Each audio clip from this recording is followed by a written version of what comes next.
Blood होता है एक कनेक्टिव टिश्यू। इसे फ्लूइड ऑफ लाइफ भी कहते हैं और फ्लूइड ऑफ ग्रोथ भी कहते हैं और फ्लूइड ऑफ हेल्थ भी कहते हैं। बेसिकली ब्लड एक टिश्यू को दूसरे टिश्यू से जोड़ने का काम करता है, इसीलिए इसे लिक्विड कनेक्टिव टिश्यू भी कहते हैं। अब हम बात कर लेते हैं फिज़िकल प्रॉपर्टीज़ ऑफ ब्लड के बारे में कि ब्लड के अंदर क्या क्या फ़िज़िकल प्रॉपर्टीज़ पाई जाती हैं। अगर हम टेम्परेचर की बात करें तो कोर टेम्परेचर ब्लड का 1 डिग्री ज़्यादा होता है ह्यूमन बॉडी टेम्परेचर से, ओरल टेम्परेचर से। और ब्लड की पीएच जो होती है वो स्लाइटली एल्कलाइन होती है, 7.35 से लेकर 7.45 तक।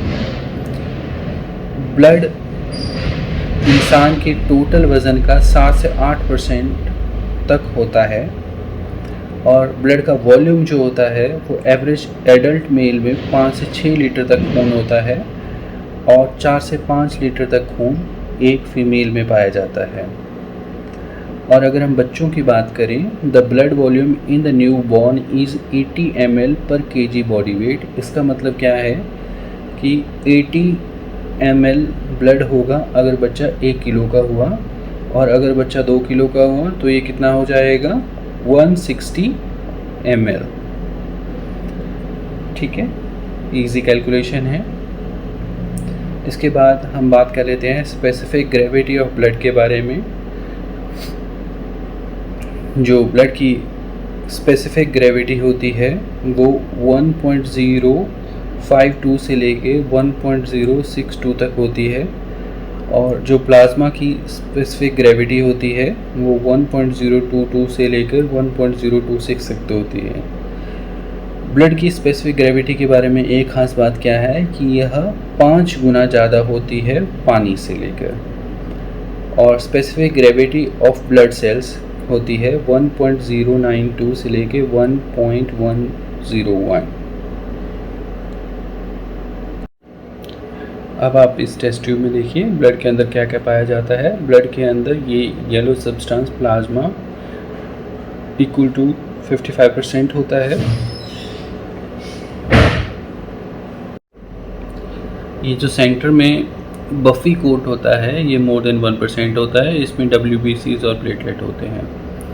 इसके बाद में ये जो रेड कलर का लिक्विड आपको दिखाई दे रहा है ये RBC से बनता है और ये अप्रॉक्सीमेटली 45% तक होता है। इसके बाद हम सबसे इम्पॉर्टेंट चीज़ के बारे में बात करेंगे। ब्लड के अंदर नॉर्मल वैल्यूज़ जो अलग अलग सब्सटेंस की पाई जाती है, ये वैल्यूज़ बहुत ही इम्पॉर्टेंट है। हम इलाज के बीच में भी इन वैल्यूज़ को याद करते हैं, जैसे कि ब्लड में ग्लूकोज का लेवल कितना होता है। ये 70 to 110 mg पर डेसीलीटर रैंडम ब्लड शुगर का लेवल होता है और ये बहुत इंपॉर्टेंट है। और ब्लड के अंदर जो क्रेटिनिन की वैल्यू है वो 0.5 से लेके 1.5 mg पर डेसीलीटर तक नॉर्मल मानी जाती है। ब्लड के अंदर कोलेस्ट्रॉल भी पाया जाता है जो अप टू 200 mg पर डेसीलीटर तक होता है। ब्लड के अंदर प्लाज्मा प्रोटीन पाए जाते हैं। इनकी 6.4 से लेके 8.3 ग्राम्स पर डेसीलीटर तक वैल्यू होती है।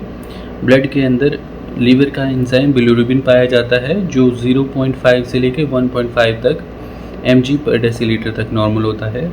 ब्लड के अंदर पाए जाने वाले आयरन की वैल्यू 50 से लेके 150 μg पर डेसीलीटर तक होती है। ब्लड के अंदर कॉपर पाया जाता है जो 100 से लेके 200 mg पर डेसीलीटर तक होता है। ब्लड के अंदर कैल्शियम पाया जाता है जो 9 से लेके 11 mg पर डेसीलीटर तक होता है। ब्लड के अंदर इलेक्ट्रोलाइट्स पाए जाते हैं जैसे सोडियम 135 से लेके 145 mg इक्विवेलेंट पर लीटर तक होता है और पोटाशियम की value 3.5 to 5.10 milliequivalent per litre तक होती है और क्लोराइड की value 97 to 107 milliequivalent per litre तक होती है। ब्लड के अंदर कार्बोनेट आयंस भी पाए जाते हैं जो पीएच को बैलेंस करने का काम करते हैं। इनकी वैल्यू 22 से लेकर 27 मिली इक्विवेलेंट पर लीटर तक नॉर्मली पाई जाती है। अब हम बात कर लेते हैं फंक्शन ऑफ ब्लड्स के बारे में। फंक्शन ऑफ ब्लड में सबसे इम्पॉर्टेंट है transportation.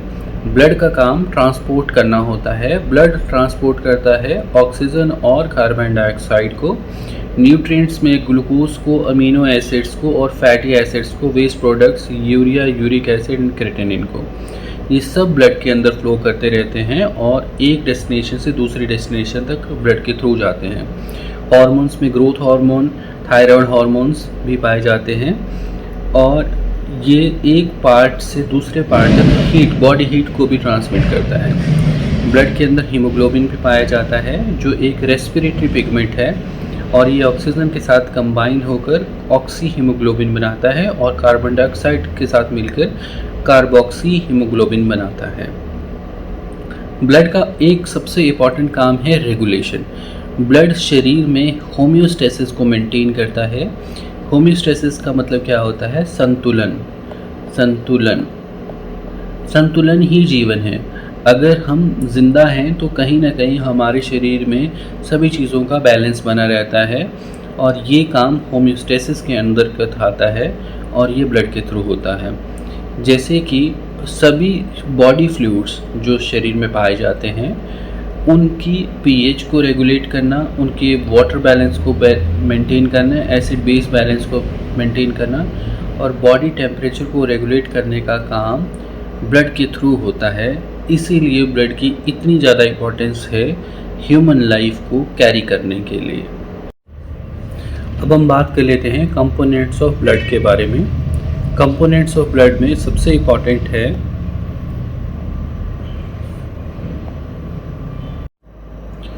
Structure, function and cellular composition. आइए देखिए, पूरे शरीर का 8% होता है ब्लड और अदर टिश्यूज़ होते हैं 92%। अब जो 8% ब्लड है उसमें उसके दो डिवीज़न हो जाते हैं। इसमें 55% तक प्लाज्मा होता है और 45% तक इसमें सेल्स होते हैं। अब ये सेल्स भी अगेन 3 प्रकार के होते हैं, एक आरबीसी, दूसरा डब्ल्यूबीसी और तीसरा प्लेटलेट। आरबीसीज़ की नॉर्मल वैल्यू को याद कीजिए, 4.8 से लेके 5.4 मिलियन तक आरबीसीज़ होते हैं जिनको रेड ब्लड सेल बोलते हैं। और दूसरी टाइप जो सेल होते हैं ब्लड के अंदर वो डब्ल्यूबीसीज़ होते हैं। इनकी वैल्यू होती है 4000 से लेके 11000 तक और ये सेल आपकी इन्फेक्शन के स्टेट में बढ़ जाते हैं और बॉडी में इम्यून रिस्पॉन्स को शो करते हैं। इसके बाद जो इंपॉर्टेंट सेल हैं वो प्लेटलेट्स हैं। ये 1.5 लाख से लेकर 4.5 लाख तक नॉर्मल पाए जाते हैं। अगर इनकी वैल्यूज़ ज़्यादा हो जाती है तो भी प्रॉब्लम होती है और अगर इनकी वैल्यू कम हो जाती है तब भी प्रॉब्लम होती है। डेंगू जैसे बुखार में प्लेटलेट कम हो जाते हैं जिसकी वजह से इंसान को ब्लीडिंग के डिसऑर्डर्स होने लगते हैं। अगेन हम WBCs की टाइप्स को देख लेते हैं। ये अगेन 5 प्रकार के होते हैं जिसमें सबसे इम्पॉर्टेंट है न्यूट्रोफिल्स। ये 60 से 70% तक होते हैं। न्यूट्रोफिल अगर शरीर में बढ़ जाएं तो ये बैक्टीरियल इन्फेक्शन को शो करते हैं। ईसनोफिल्स 2 से 4% तक होते हैं और ईसनोफिल्स के बढ़ जाने से बॉडी में एलर्जिक रिएक्शन होने के संकेत मिलते हैं। इसके बाद हम बात कर लेते हैं लिम्फोसाइट्स के। लिम्फोसाइट 20 से 25% तक होते हैं। इसकी भी 2 इम्पॉर्टेंट टाइप होते हैं, B lymphocyte and T lymphocytes. और लिम्फोसाइट्स के बढ़ने से हम देखते हैं कि किसी इंसान में हो सकता है कि कोई वायरल इन्फेक्शन बढ़ रही हो। मोनोसाइट भी एक तरह के मैक्रोफेजेस होते हैं और ये इनगल्फ करते हैं किसी फॉरेन बॉडी को शरीर में। अब देख लेते हैं कि ब्लड हमारे शरीर में हमें प्रोटेक्ट करता है जब कभी भी कहीं चोट लग जाती है और एक्सेसिव ब्लीडिंग हो रही होती है तो ब्लड के अंदर पाए जाने वाले क्लॉटिंग फैक्टर इंजरी को बंद कर क्लॉट बनाते हैं और हमें एक्सेसिव हेमरेज या एक्सेसिव ब्लड लॉस से बचाते हैं। हमारे शरीर के खून के अंदर ही WBCs और एंटीबॉडीज़ पाए जाते हैं जो हमें इन्फेक्शन से बचाते हैं। जो ब्लड के अंदर 99% तक का पोर्शन है वो आरबीसी से बनता है और WBC और प्लेटलेट से सिर्फ 1% तक का पोर्शन बनता है। इसके बाद ब्लड प्लाज्मा के बारे में कुछ इंपॉर्टेंट डेफिनेशंस हैं, ये आपको याद करनी है। प्लाज्मा क्या होता है? अगर हम ब्लड में से सारे ब्लड सेल्स को निकाल दें तो एक येलो स्ट्रॉ कलर्ड लिक्विड बचेगा, इसे प्लाज्मा कहते हैं। और a watery liquid matrix that contain dissolved substance plasma, blood contain 50 to 60% water. The watery portion of the blood after coagulation called serum.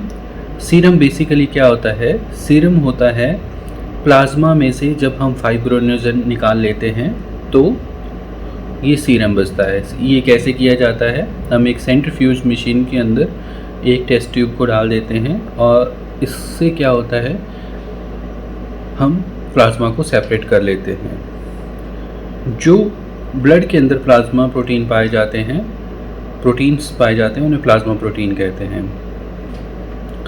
और प्लाज्मा प्रोटीन का मेन काम क्या होता है? यह ब्लड के अंदर एक कोलाइडल सॉल्यूशन को बना देते हैं जो ब्लड का ऑस्मोटिक प्रेशर या ऑन्कोटिक प्रेशर को मेंटेन करते हैं।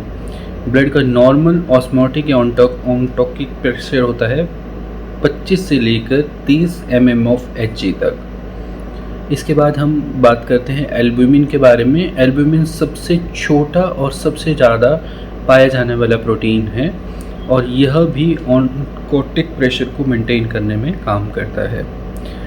जो शरीर के अंदर प्लाज्मा प्रोटीन पाए जाते हैं उनकी सिंथेसिस कहाँ होती है? हेपेटोसाइट्स। हेपेटोसाइट्स क्या होते हैं? लीवर के सेल्स को हेपेटोसाइट्स कहते हैं। अब बात कर लेते हैं प्लाज्मा के अंदर प्रोटीन्स के बारे में। प्लाज्मा प्रोटीन 7% होते हैं जिसमें से एल्बुमिन 54% होते हैं, ग्लोबुलिन 38% होते हैं, फाइब्रोनोजन 7% होते हैं और इसके अलावा अदर प्रोटीन्स जो होते हैं वो 1% तक होते हैं। इसके अलावा अदर सॉल्यूट्स 1.5% तक होते हैं। इसमें गैसेस होती हैं, oxygen, CO2 and nitrogen, and nutrients होते हैं, glucose, amino acid, waste product, urea, uric acid, hormone और इलेक्ट्रोलाइट्स होते हैं। और लास्ट में सबसे इम्पॉर्टेंट होता है 91.5% वाटर। अब हम बात कर लेते हैं सबसे इम्पॉर्टेंट पॉइंट के बारे में, RBCs के बारे में, जिन्हें इरिथ्रोसाइट्स कहते हैं। RBCs के बारे में कुछ की फैक्टर्स देख लीजिए। RBCs के अंदर सबसे इम्पॉर्टेंट न्यूक्लियस नहीं होता है। RBCs के अंदर न्यूक्लियस नहीं होता है और बाकी ऑर्गेनेल्स भी नहीं होते हैं, तो इसकी वजह से ये डिवाइड नहीं कर पाता है। ये बहुत ही इम्पॉर्टेंट पॉइंट है और आपको ये एग्ज़ाम के लिए भी याद रखना है कि RBCs के अंदर न्यूक्लियस और ऑर्गेनेल्स नहीं होते हैं, इसकी वजह से डिवाइड नहीं कर पाता है, जिसकी वजह से इसकी एक लिमिटेड एज होती है जो कितनी है? 120 दिन। ये बहुत ही इंपॉर्टेंट है। RBCs का लाइफ स्पैन कितना है? 120 दिन का। इसका डायमीटर होता है 7.2 म्यूमीटर। इसका डिस्क शेप बाइकॉन्केव सेल होता है। ये सरफेस एरिया RBCs का 120 स्क्वायर म्यूमीटर होता है और वॉल्यूम जो होता है वो 90 म्यूमीटर होता है। RBCs का जो लाल कलर होता है वो presence of porphyrin pigment present into the haemoglobin, ये एक पिगमेंट की वजह से होता है जिसका नाम है पोरफायरिन। अब इसके बाद सबसे इम्पोर्टेंट चीज़ है हीमोक्रिट के बारे में। हीमोक्रिट को क्या कहते हैं? PCV, packed cell volume. ये बहुत ही इंपॉर्टेंट लैब टेस्ट है। इसे कैसे समझते हैं? The presence of total blood volume occupied by RBCs is called haematocrit और पैक्ड सेल वॉल्यूम। जैसे एक टेस्ट ट्यूब में अगर हम ब्लड को रख देते हैं तो जो ब्लड मटेरियल RBC जितना परसेंटाइल को घेरेगा उसे हम पैक्ड सेल वॉल्यूम कहते हैं। PCV of 50% means 50% of the volume of blood is composed of RBCs। बहुत इजी है समझने में। इसकी कुछ नॉर्मल रेंज होती है। एडल्ट मेल में ये 42 to 48% होता है और फीमेल के अंदर ये 38 to 46% होता है। कुछ डेंगू के इलाज की बीमारियों में इस टेस्ट की बहुत वैल्यू होती है। अब हम बात कर लेते हैं क्लिनिकल सिग्निफिकेंस ऑफ इरिथ्रोसाइट्स या RBCs। अगर किसी इंसान में, जैसे मेल्स में टेस्टोस्टेरोन की वैल्यू ज़्यादा होती है तो इसकी वजह से इरिथ्रोपोइटिन प्रोटीन ज़्यादा होता है, जिससे स्टिमुलेशन ऑफ RBCs की प्रोडक्शन ज़्यादा होती है। ये बहुत इंपॉर्टेंट पॉइंट है। और अगर हीमोक्रिट की वैल्यू कम हो जाए, 30% से कम हो जाए, तो हम एनीमिया, खून की कमी का डायग्नोसिस बनाते हैं। और इंक्रीज हीमोक्रिट वैल्यू को हम कहते हैं पॉलीसाइथेमिया। अगर ये 65% से ज़्यादा हो जाए, आरबीसीज काउंट अबव देन 7.6%, तो ये कैसे है कि पॉली का मतलब क्या होता है, ज़्यादा, साइथेमिया सेल्स ज़्यादा बढ़ गए हैं। पॉलीसाइथेमिया में increase the risk of stroke, heart attack because of increase viscosity of blood from thrombosis. बहुत आसान है समझने में। अगर पॉलीसाइथेमिया मतलब सेल का नंबर बहुत अगर ज़्यादा बढ़ गया है तो खून की विस्कोसिटी बढ़ जाएगी, खून एक जगह से दूसरी जगह जाने में ज़्यादा समय लेगा और इंसान को हार्ट अटैक या स्ट्रोक होने के चांसेस बढ़ जाएंगे। The causes of polycythaemia is malignancy, red bone marrow, emphysema और इन कंडीशन कॉज हाइपोक्सिया। बहुत आसान है कि अगर इंसान को ये सेल कहाँ ज़्यादा बढ़ जाते हैं, तो आपको पता है अनकंट्रोल्ड सेल ग्रोथ कैंसर में पाई जाती है। एक और बीमारी है एम्फाइसीमा, ये लंग्स की बीमारी है, या कोई और कंडीशन जिनमें इंसान को पूरी ऑक्सीजन नहीं मिल पा रही है, तब भी ये हो जाता है। The primary polycythaemia is called polycythaemia vera. ये भी एक एग्जामिनेशन पॉइंट ऑफ व्यू से इम्पोर्टेंट है। कुछ एथलीट्स एक्सरसाइज करें अगर हाई एल्टीट्यूड पे, और कुछ एक आर्टिफिशियल हार्मोन है जिसे एपोइटिन अल्फ़ा कहते हैं, इनसे क्या होता है, आर्टिफिशियल पॉलीसाइथेमिया हो जाता है। और यह एक इलीगल मेथड है अपनी एंड्योरेंस बढ़ाने के लिए, और लीगली इसे एथलीट्स अगर यूज़ करते हैं तो वो अंडर डोप उनकी जो एथलेटिक एक्टिविटी है उसे इलीगल माना जाता है। अब हम डिस्कस कर लेते हैं नॉर्मल वैल्यूज़ ऑफ हीमोग्लोबिन के बारे में। एट बर्थ जब बच्चा पैदा होता है तो हीमोग्लोबिन की वैल्यू होती है 25 ग्राम्स पर डेसीलीटर, और एवरेज एडल्ट में ये वैल्यू होती है 15 ग्राम्स पर डेसीलीटर। 1 साल की उम्र तक हीमोग्लोबिन की वैल्यू हो जाती है 17 ग्राम पर डेसीलीटर, और एवरेज एडल्ट फीमेल में ये 14.5 ग्राम पर डेसीलीटर तक नॉर्मल मानी जाती है। ये सभी वैल्यूज़ आपको एग्जामिनेशन पॉइंट ऑफ व्यू से याद रखनी है। कुछ और इम्पॉर्टेंट फैक्ट्स हम हीमोग्लोबिन के बारे में देख सकते हैं, जिसमें सबसे important examination point of view से है life span of RBCs is 120 days. 120 दिन पूरे हो जाने के बाद आरबीसीज टूट जाते हैं और स्प्लीन के अंदर फाइगोसाइटिक एक्शन और मैक्रोफेजेस की वजह से, और कैपिलरीज जो स्प्लीन के अंदर होती हैं वो बहुत स्मॉल होती हैं, इनके अंदर ये फंस जाते हैं और स्प्लीन के अंदर मर जाते हैं या डेड रहते हैं। इसी वजह से ग्रेवयार्ड ऑफ आरबीसीज को कहा जाता है स्प्लीन को। ये भी बहुत ही इम्पॉर्टेंट क्वेश्चन है एग्जामिनेशन पॉइंट ऑफ व्यू से। एक और चीज़ देख लीजिए, 1 ग्राम हीमोग्लोबिन में 3.34 mg आयरन होता है। 100 ml ब्लड के अंदर 50 mg आयरन पाया जाता है। अगर हम समरी में देखें तो शेप कैसी होती है आरबीसीज की, डिस्क शेप बाइकनकेव सेल होता है। और सबसे इम्पोर्टेंट पॉइंट जो इसमें है ये लाइफ स्पैन के बारे में ही है। बाकी इतना